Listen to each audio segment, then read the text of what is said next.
ओम शांति। ओम शांति। ओम शांति। आज 21 तारीख की शिव बाबा की महावाक्य है। आज बाबा ने कहा, मीठे बच्चे सदैव याद रखो, बहुत गई थोड़ी रही। अब तो घर चलना है, इस छीछी शरीर और दुनिया को भूल जाना है। बाबा ने समझाया, बच्चे अब तुम्हारी रिटर्न जर्नी है, इसीलिए छोड़ो देह का भान और इस शरीर का भान। और किसका? इस दुनिया का भान। तो प्रश्न बाबा ने पूछा, कौन सा नशा निरंतर रहे तो स्थिति बड़ी फर्स्ट क्लास होगी। तो आंसर बड़ा सुंदर है, निरंतर नशा रहे कि मिरुआ मौत मल्लू का शिकार। इस बात का मतलब ये होता है, मच्छरों सदृश्य मनुष्य आत्माएं मरेंगी। यानी मच्छरों जैसे दिवाली पे क्या होता है ना, मच्छर जैसे मरते हैं, बाबा ने तो वही कहा कि इस तरीके से मौत होगी। और मल्लू का शिकार मतलब जो इस समय पुरुषार्थ कर रही हैं आत्माएं, वो फरिश्ता बन के उड़ चलेंगे। ठीक है, बाबा ने कहा हम क्या बन जाएंगे? मलूक यानी फरिश्ता बन जाएंगे। अपने माशूक के साथ घर जाएंगे, बाकी सब खलास होना है। अब हम इस पुरानी खाल को छोड़ नहीं लेंगे। ये ज्ञान सारा दिन बुद्धि में टपकता रहे तो अपार खुशी रहे, स्थिति बड़ी फर्स्ट क्लास रहेगी। ठीक है, तो ये ध्यान रखो कि सभी आत्माएं अब जाएंगी वापस, पर हमारे लिए बेस्ट ये है कि हम फरिश्ता बन के जाएंगे। हमारा मच्छरों की तरह जाना नहीं होगा। हम तो कैसे जाएंगे? हम तो फरिश्ता बन के जाएंगे। तो गीत है, यह कौन आया आज सवेरे सवेरे। ओम शांति। ये किसने कहा? बच्चों ने। अतीन्द्रिय सुख में जीवन में आकर कहते हैं, बेहद का बाप आया हुआ है। किस लिए आया है? इस पतित दुनिया को बदल पावन दुनिया बनाने। बाबा किस लिए आए हैं? पावन दुनिया बनाने। पावन दुनिया कितनी बड़ी होगी, पतित दुनिया कितनी बड़ी है, ये तुम बच्चों की बुद्धि में आना चाहिए। यहाँ कितने करोड़ों मनुष्य हैं, इनको पतित भ्रष्टाचारी दुनिया कहते हैं। बाबा ने कहा, वहां तो बहुत कम होंगी ना आत्माएं, तो अच्छे से रहेंगे सब। मीठे मीठे बच्चों को दिल में आना चाहिए, हमको नई दुनिया कितनी छोटी होगी। तो जितनी छोटी दुनिया होगी, जितने कम लोग होंगे, उतना ही सुख होगा जास्ती। हम कैसे राज्य करेंगे? बाबा ने कहा, इस बारे में सोचो। किस बारे में सोचेंगे? हम कैसे राज्य करेंगे, कितना सुख से रहेंगे। तो हमारे भारत जैसा देश हो नहीं सकता। ये बाबा ने कहा, ये कोई नहीं समझते कि भारत क्या था? स्वर्ग था। उन जैसा कोई देश नहीं। तुमको ये समझ में आता है? बाबा कह रहे हैं, ये भारत तो अब कोई काम कर रहा नहीं। बाबा बोल रहे, बच्चे अब ये भारत किसी काम का नहीं रहा, क्योंकि पतित बन गया। और था क्या? स्वर्ग था। उस जैसा कोई देश हो नहीं सकता। इसीलिए आज भी कहा जाता है, भारत देश महान। अब ऐसा नहीं है कि हर कोई अपने देश के लिए महान कहेगा, नहीं कहा जाता। भारत देश महान इसलिए कहा जाता है क्योंकि भारत में आज भी पवित्रता को मान दिया जाता है, जबकि किसी और कंट्री में नहीं दिया जाता। सिर्फ इस वजह से गुणगान है भारत का। तो बाबा ने कहा, ये भारत तो स्वर्ग था। बाबा बोले, बच्चे देखो, हमारा भारत सबसे उच्च है, सबसे प्राचीन है। तुम बच्चों की बुद्धि में आता है ना, 100 नंबरवार पुरुषार्थ अनुसार। इतनी खुशी, इतना रिगार्ड रहता है। बेहद का बाप आया हुआ है। कल्प कल्प आते हैं। माया रावण ने जो हमारा राज्य भाग्य छीन लिया, वो हम आत्माओं को फिर से अपना राज्य भाग्य बाबा आकर देते हैं। ऐसे नहीं कि कोई लड़ाई से छीना है, नहीं। रावण राज्य में हमारी मत भ्रष्टाचारी हो जाती है और श्रेष्ठाचारी से हम भ्रष्टाचारी बन जाते हैं। दुनिया देखो कितनी बढ़ गई। बाबा ने कहा, तुम थी श्रेष्ठाचारी आत्माएं। हमारा भारत देश कितना छोटा था। स्वर्ग में कितने सुखी रहेंगे, हीरे जवाहरातों के महल रहेंगे। वह रावण होता नहीं। बाबा कह रहे हैं, तुम बच्चों की बुद्धि में अपार खुशी होनी चाहिए। बाबा ने क्या कहा, वहां रावण होता नहीं है। कहाँ? सतयुग में। बहुत सुख रहेगा तुमको, हीरे जवाहरातों के महल होंगे। बाबा ने कहा तुम बच्चों की बुद्धि में खुशी होनी चाहिए ना इस बात की, अतीन्द्रिय सुख रहना चाहिए। बाप कहते हैं बच्चे आत्माभिमानी बनो, देह का भान तोड़ने के लिए बाबा ने क्या कहा, 108 चत्तियों वाला कपड़ा पहनो। अब इसका मतलब ये नहीं कि अब इस तरह से घूमे, ये तो ये बाबा ने शुरू शुरू में भान तोड़वाने के लिए इस तरह से, मतलब अगर आपके पास नए कपड़े नहीं हैं या कोई बहुत ब्रांडेड कपड़े नहीं है तो इसका मतलब ये नहीं है कि आप के पास कुछ नहीं है। बाबा ने कहा बच्चे जो है जैसा है उसको उसी में स्वीकार करो और अपना भान, क्योंकि भान रहता है ना, जैसे कि वो लगा लेते हैं ना, जैसे आजकल तो फैशन हो गया है कटिंग करके वो करने का कपड़ों को। तो पहले तो बाबा ने इसे करवाया था कि शरीर का भान ना रहे, मतलब जोड़ लगा लेते हैं ना जैसे कपड़ों में, उसको कह रहे हैं। तो पहले तो समय भी ऐसा था ना, तो अभी तो उसी को फैशन बना लिया लोगों ने। बाबा ने कहा भल बड़े आदमियों से जवाहरियों से कनेक्शन था, वो नशा टूटे कैसे। ब्रह्मा बाबा तो कितनी बड़ी आत्माओं से जुड़े हुए थे, तो शरीर का भान तोड़ने के लिए सब काम किया नहीं, जूते भी बनाए, चप्पल भी बनाई, उपले भी बनाए, सब बनाए और सबने बनाए, ऐसा भी नहीं है ना, सबका शरीर का भान टूटे इसलिए ऐसा कराया। जैसे कि आप मंदिर में देखते हैं बहुत से जो आत्माएं होती हैं वो क्या करती हैं, जूते चप्पल वहां पर सफाई करती हैं, क्यों? भान तोड़ने के लिए शरीर का। तो इसको छोड़ नया फर्स्ट क्लास शरीर लेना है ना, इसीलिए भान तोड़ो। भगवान के लिए करो ना, इंसान के लिए थोड़ी कर रहे हैं। सर्प तो एक खाल छोड़ दूसरी ले लेते हैं। तो तुम बच्चों की बुद्धि में ज्ञान है, ये पुरानी खाल अब हमको छोड़नी है, हम दूसरा नया लेंगे, दूसरा शरीर मिलेगा। ये तो सारा ज्ञान बच्चों की बुद्धि में टपकना चाहिए। ये तो छीछी दुनिया है, उनको देखते हुए भी बुद्धि से भूलना पड़े। हम यात्रा पर जा रहे हैं, हमारा बुद्धि योग कहाँ है? कहाँ है बुद्धि योग? हमारा बुद्धि योग घर की तरफ है, घर यानी परम धाम की तरफ है। अंदर में खुशी होती है ना, अभी हमको वापस जाना है, बुद्धि योग वहां लगाना होता है। एक दो को यही सुनाना, मन मना भव। बाबा ने क्या कहा, एक दो को क्या करना है, यही सुनाना है। ये बड़ा जबरदस्त मंत्र है। भल गीता तो बहुत पढ़ते हैं परंतु अर्थ नहीं समझते। बाबा ने क्या कहा, गीता तो बहुत पढ़ते हैं परंतु अर्थ नहीं समझते। किस बात का अर्थ? बाबा ने कहा ये जो मन मनाभव की बात बताई इसका अर्थ नहीं समझते।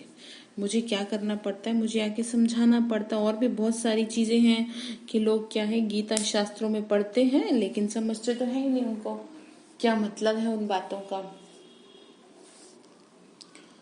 तो बाबा ने कहा बच्चे देखो ये किसी की बुद्धि में नहीं आएगा, हम भविष्य के लिए राजयोग सीख रहे हैं। बहुत गई थोड़ी रही, थोड़ी की भी अब थोड़ी रही, अब बाकी थोड़ा ही समय ऐसे ऐसे अपने को बहलाते खुशी में आना चाहिए। बाबा ने कहा तुम ये बात समझ लो बहुत अच्छी तरीके से, अब समय थोड़ा ही है, अब ज्यादा दिन नहीं है सृष्टि के, इसीलिए अगर तुम इस बात का ध्यान रखोगे तो बाबा कह रहे तुम खुश रह पाओगे। ठीक है, तो बाबा ने कहा बच्चे देखो ध्यान रखो, अंदर में खुशी रहेगी। बुद्धि योग वहां लगाना होता है ना, कहाँ लगाना होता है? परम धाम की तरफ लगाना होता है। बाबा ने कहा यात्रा पर हो तुम इस समय, एक दो को यही सुनाना, मन मना भव। ये बड़ा जबरदस्त मंत्र है। भले गीता तो बहुत पढ़ते हैं परंतु अर्थ तो नहीं समझते। जैसे और शास्त्र पढ़ते हैं ऐसे पढ़ लेते हैं, ये किसी की बुद्धि में नहीं आएगा। ठीक है, बाबा ने कहा सब खलास हो जाना है, मिरवा मौत मलूक का शिकार, हम मलूक यानी फरिश्ता बन के जाएंगे घर। ये आत्माओं का बाप बैठ शिक्षा देते हैं, है भी साधारण परंतु ऊंचते ऊंच है, बाप आए हैं बेहद का वर्षा देने।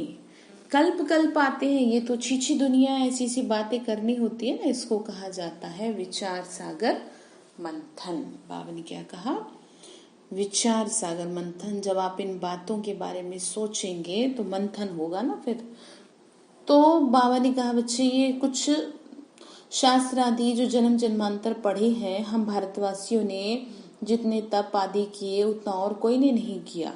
जो पहले पहले आए होंगे उन्होंने ही भक्ति की और वही ज्ञान योग में भी तीखे जाएंगे क्योंकि उनको फिर पहले नंबर में आना है। देखते हो कोई कोई तो बहुत अच्छा पुरुषार्थ करते हैं। बाबा ने ऐसी भी आत्माएं हैं कि जो बहुत मेहनत करती हैं, तो वो बहुत मेहनत करने वाली आत्माएं कहाँ आएंगी? पहले नंबर में। बाबा ने फिर आगे कहा तुम बच्चे जो इस रूहानी सर्विस में लगे हुए हो उनके लिए तो बहुत अच्छा है। सचमुच भट्टी में बैठे थे। भट्टी को आप ये समझ सकते हैं तपस्या, ठीक है, तपस्या में बैठे हैं। वो संबंध अटूट हुआ। बाबा ने कहा और जो गृहस्थ व्यवहार में रहते हैं यह सुनते सुनाते हैं तो पुराणों से भी तीखे जा रहे हैं। बहुत सी ऐसी आत्माएं भी हैं कि घर में रह के मेहनत कर रही हैं। देखा जाता है नए आने वाले बहुत तीखे जाते हैं। तुम लिस्ट निकालेंगे तो मालूम पड़ेगा। पहले पहले तुम्हारी माला बनाते थे, फिर देखा कि कितने अच्छे अच्छे बच्चे 3-4 नंबर वाले भी निकल गए। बाबा ने कहा ऐसा भी हो जाता है। तो एकदम जाए प्रजा में पड़े। अब तुम्हारी ये स्टूडेंट लाइफ है। ग्रस्त व्यवहार में रहते साथ साथ ये कोर्स पढ़ते हो। बहुत बच्चे डबल कोर्स उठाते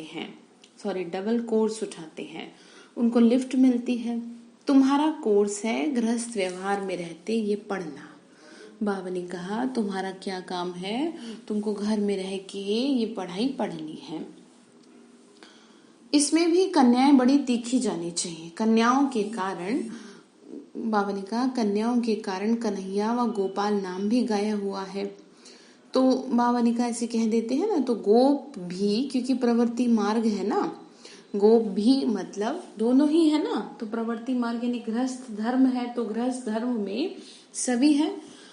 तो बाबा ने कहा तुम सतयुग में देवी देवता धर्म के थे। ये लक्ष्मी नारायण प्रवृत्ति मार्ग में राज्य करते थे। ये तुम्हारी बुद्धि में टपकना चाहिए कि हम क्या बनते हैं। देवताएं कितने फर्स्ट क्लास हैं, उन्हों के आगे जाकर महिमा गाते हैं। बाबा ने कहा देवताओं के आगे जाके गाते ना महिमा, आप सर्वगुण संपन्न 16 कला संपूर्ण हो। हम पापी कपटी हैं, हम निर्गुणहारे में कोई गुण नहीं है। तो अब इसमें भगवान को तरस नहीं खाना। बाबा ने कहा इसमें भगवान को कोई तरस नहीं खाना है, वह कृपा नहीं करनी। वास्तव में तरस व कृपा अपने ऊपर अपने को देखो। बाबा ने क्या कहा अपने ऊपर ही करनी है तुमको अपने आप। मतलब ये कि आप शिव बाबा की आज्ञाओं का पालन करेंगे तो अपने आप उसका प्यार, उसकी कृपा आप पे बनी रहेगी।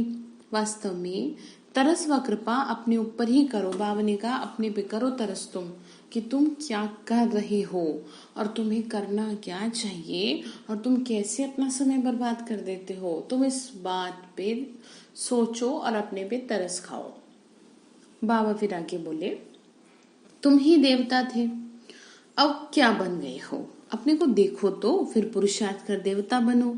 श्याम से सुंदर बनने के लिए पुरुषार्थ करना पड़े, ये तो भक्ति है ना। भक्ति मार्ग में कहते हैं, क्या कहते हैं, भक्ति मार्ग में कहते हैं फलाने की कृपा हुई तो बच गए, उनकी आशीर्वाद हुई। महात्मा आदि के आगे हाथ जोड़कर कहेंगे आपकी आशीर्वाद चाहिए। तो यहाँ तो देखो कोई आशीर्वाद की बात है नहीं, यहाँ तो है पढ़ाई, ठीक है। और पढ़ाई में कोई कृपा नहीं की जाती है, कृपा आदि की तो बात ही नहीं है। मन मनाभव का एक मंत्र आपको दे रखा है, अर्थ है ना मन ही मन में याद करो। मंत्र तो बहुत देते हैं, अनेक प्रकार के हठयोग सिखाते हैं, हर एक की अलग अलग शिक्षा होती है। हठयोग के सैंपल देखने हो तो जयपुर के म्यूजियम में जाकर देखो, उसमें दिखाया है कि कैसे हठयोग करते हैं। तो बाबा ने कहा यहाँ तो कितने आराम से बैठे हो, तुमको कोई दिक्कत नहीं, तुम्हें आराम से मुझे याद कर सकते हो। तो बुद्धि में है ना कि हमको फिर से बाबा राज्य दे रहे हैं। वहां ही अद्वैत देवी देवता धर्म था और कोई धर्म नहीं था। कहा बाबा ने बताया ना, सतयुग में। तो एक धर्म है, बाबा ने कहा दो हाथ से ही तो ताली बजती है। और तो कोई धर्म था ही नहीं, एक धर्म था तो मारा मारी नहीं थी। तो अभी है कलयुग, तो कलयुग पूरा होगा तो भक्ति भी पूरी होगी। अभी तो मनुष्यों की वृद्धि कितनी होती रहती है, भारत की धरनी नहीं, बाबा ने कहा भारत की धरनी नहीं बढ़ती, धरती तो वही रहती है। धरती में क्या रहता है, मनुष्य बढ़ जाते हैं, बाकी मनुष्य कम जास्ती तो होते रहते हैं ना। तो फिर बाबा ने कहा देखो वहां तो मनुष्य बहुत कम होंगे, दुनिया तो यही होगी, दुनिया कोई छोटी नहीं हो जाती। तो तुम बच्चों को बड़ी खुशी होनी चाहिए। बाबा ने कहा दुनिया कोई छोटी नहीं हो रही है, दुनिया वही है, बस लोग कम जास्ती हो जाएंगे। यहाँ पे पतितपना है, वहां पे सभी पावन होंगे, पावन देवताएं होंगे। तो फिर बाबा ने कहा बच्चे, बाप कहते हैं मामी कम याद करो तो तुम्हारे पाप भस्म होंगे।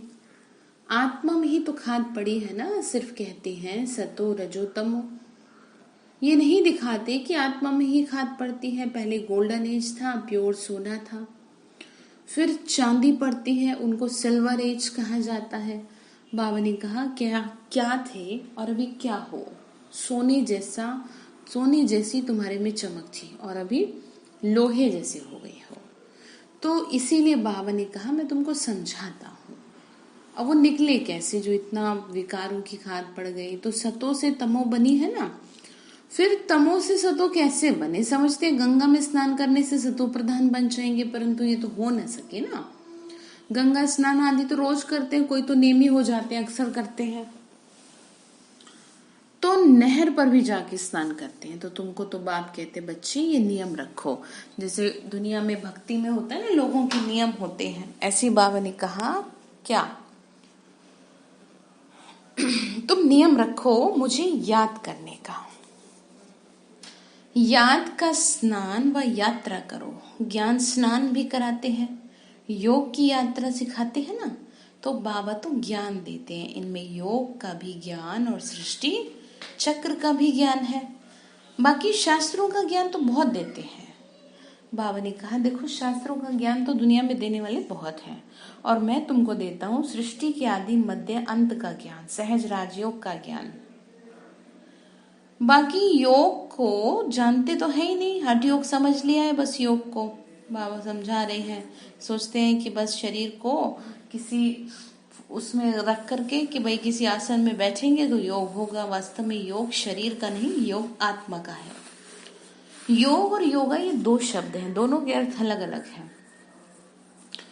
तो योग आश्रम तो ढेर है, मन मनाभव का मंत्र देंगे, लेकिन सिवाय बाप के कोई भी मनुष्य के पास ये ज्ञान नहीं है। बाबा ने कहा अब 84 जन्मों का चक्र पूरा हुआ, फिर नई दुनिया होगी, तुम्हारी बुद्धि में है झाड़ की वृद्धि कैसे होगी। बाबा ने कहा तुम समझ रहे हो ना कि कैसे धीरे धीरे अब झाड़ बढ़ रहा है, सृष्टि रूपी झाड़ और देवताओं का झाड़, ठीक है, दैवी झाड़, ये राजधानी स्थापन हो रही है ना, सब इकट्ठे थोड़ी जाएंगे। ब्राह्मणों का झाड़ बहुत बड़ा होगा, देखे ना बाबा ने कहा फिर थोड़े थोड़े करके जाएंगे, प्रजा बनती रहेगी, थोड़ा भी कोई ने सुन लिया तो प्रजा में आ जाएंगे, अंत तक होंगे आएंगे ब्राह्मण तो विनाश के आखिरी दिन तक भी। सेंटर्स बहुत वृद्धि को पाएंगे, प्रदर्शनियां ढेर जहां तहां होती रहेंगी। जैसे मंदिर टिकाड़े निकलते जाते हैं ना, वैसे तुम्हारी प्रदर्शनी भी गांव गांव में होगी, घर घर में प्रदर्शनी रखनी होगी। बाबा ने कहा सेवा तो होगी ना, जित जोरों से सेवा बढ़ेगी, क्योंकि पूरी दुनिया को कवर करना होगा, मैसेज सबको देना है, तो इसीलिए ये सेवा इतनी तेजी से बढ़ानी है। तो वृद्धि को पाते जाएंगे, इसीलिए आखिरी में इन चित्रों की भी छपाई करानी पड़ेगी। बाबा ने कहा चित्रों के भी जो 7 डेज का कोर्स है और उसमें भी बहुत अच्छे अच्छे चित्र हैं, उनके थ्रू लोगों को अच्छी अंडरस्टैंडिंग मिल सके, ठीक है। सबके पास बाप का पैगाम देना जाना ही है, तुम बच्चों को बड़ी भारी सर्विस करनी है। अभी ये प्रोजेक्टर प्रदर्शनी का फैशन निकला है, तो गांव गांव में दिखाना पड़े। बाबा ने कहा अभी तो प्रोजेक्टर के सहारे आप करते हैं, पहले तो क्या है वैसे ही करते थे। वो अच्छी रीति उठाएंगे, शिव जयंती भी गाई जाती है, परंतु वो कैसे आते हैं किसी को पता नहीं। शिव पुराण आदि में ये बातें है नहीं, ये बातें सिर्फ तुम सुनते हो, सुनने के समय अच्छा लगता है, फिर भूल जाते हैं। बाबा ने कहा तुम सुनते तो बहुत हो, जैसे अभी ज्ञान आप कितना सुन रहे हैं, अब जो ज्ञानी आत्माएं हैं, तो मतलब जो ब्राह्मण आत्माएं हैं सारा दिन सुनती रहती हैं, देखो कितना आप में अमल कर रहे हैं। तो कोशिश करो कम से कम थोड़ा एक शब्द तो अमल में ले आओ। तो वो अच्छी रीति उठाएंगे, बाबा ने कहा, जो अच्छे से समझा सकते हैं ना, और समझने वाले भी। तो बाबा बोले शिव जयंती गाई जाती है ना, शिव जयंती में भी इस तरह से बाबा ने कहा समझा सकते हो आप, किसी को पता ही नहीं शिव पुराण आदि के बारे में कि ऐसे ऐसे बातें हैं, ये तो तुम समझ रहे हो ना।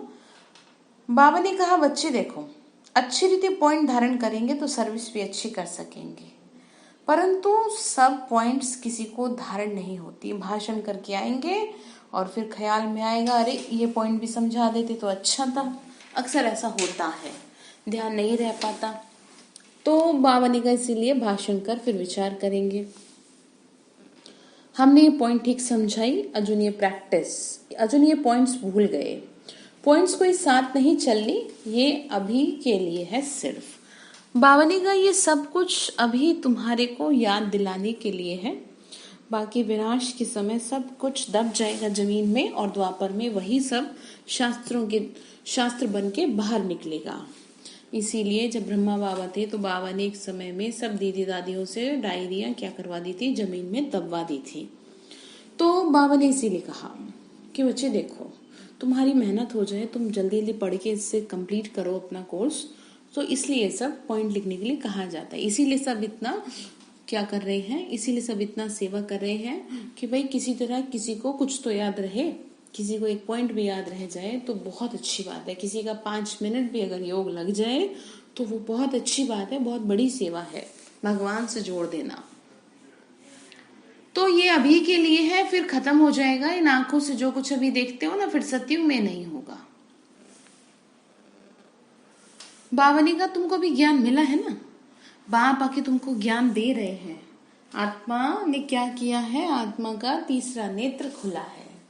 तीसरा नेत्र अर्थात ज्ञान का तीसरा नेत्र। तो फिर बाबा बोले ये ज्ञान कोई में है नहीं कि मैं आत्मा हूं, इस शरीर द्वारा ये करता हूं, बाबा हमको पढ़ाते हैं, ये बुद्धि में रखना है। इसमें मेहनत है, बच्चों को मेहनत करनी चाहिए और खुशी में भी रहना चाहिए। मेहनत करो किस बात की, बाबा को याद करने की, खुद को खुश रखने की मेहनत। तो बाबा ने कहा बस अभी राज्य आया कि आया, तुम जानते हो ना हमारे राज्य में क्या क्या होगा, तो तुम बच्चों को बहुत खुशी होनी चाहिए कि हम इस पढ़ाई से राज्य लेते हैं। पढ़ने वालों को मर्तबा याद रहता है, हम पढ़ते हैं भविष्य के लिए। अच्छा पढ़ेंगे तो राजगद्दी पर बैठेंगे, वे तो नामी ग्रामी हो जाते हैं। अभी लिस्ट निकाले, माला बनावे तो सब कहेंगे फलानी बच्ची को हमारे पास भेजो रिफ्रेश करने। बाबा ने कहा ऐसी आत्माएं हैं कि उनके जाने से ही सब अच्छा हो जाता है, सबको बहुत अच्छा फील होता है। भाषण करने वाले को बुलाते हैं ना, जैसे दीदी दादियों को बुलाया जाता है, तो उनका रिगार्ड भी रखना चाहिए। बाबा ने कहा हमको इन जैसा होशियार बनना है, ऐसा सोचना चाहिए, तभी तो उनकी क्वालिटी आपके अंदर आएंगी। अच्छा, मीठे मीठे सिक्के लदे बच्चों प्रति माता पिता बाप दादा का याद प्यार और गुड मॉर्निंग। रूहानी बाप की रूहानी बच्चों को नमस्ते। हम रूहानी बच्चों की रूहानी माता पिता बाप दादा को नमस्ते। मीठे बाबा नमस्ते। शुक्रिया मेरे बाबा, शुक्रिया। तो धारणा के लिए मुख्य सार है, अतीन्द्रिय सुख का अनुभव करने के लिए देह के भान को तोड़ने का पुरुषार्थ करना। अतीन्द्रिय सुख, आत्मा का सुख, तो बाबा ने एग्जाम्पल दे दिया, ठीक है, कि मतलब देह के भान को तोड़ने के लिए बाबा ने तो बताया कि चत्ती वाला कपड़ा पहनो। अब चत्ती वाले कपड़े का तो ऐसा कुछ है नहीं, लेकिन ये है कि आप शरीर का भान तोड़े। उस समय बाबा ने ऐसा किया कि भाई किसी तरह शरीर का भान टूटे, भगवान के घर में सेवा करी, ठीक है।